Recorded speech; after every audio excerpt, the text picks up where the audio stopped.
Ako ang sining na ipinunlait sa puso ng lahi. Ako ang pinagumuhit ng ating kasaysayan. Ang awit na umaalinungaw sa bawat tahanan. Ang sayaw na umayakap sa ating tradisyon. Ang tula, ang mula, ang musika ng ating damdamin.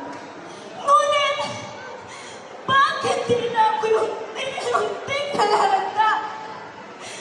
Dati, ako inaani na may galak.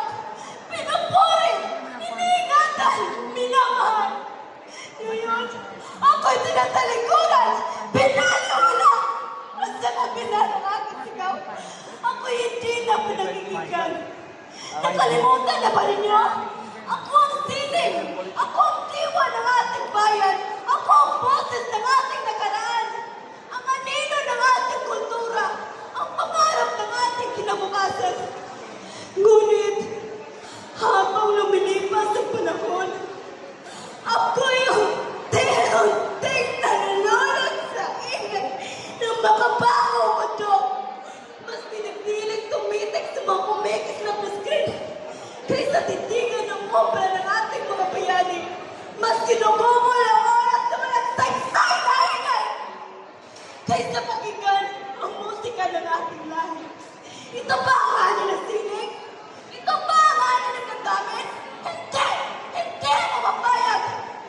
Dahil habang may isang batang humahawak ng lapis, habang may isang kaluluwang humahami ng tula, habang may isang pusong lumilikha ng musika, ako'y hindi mamamatay.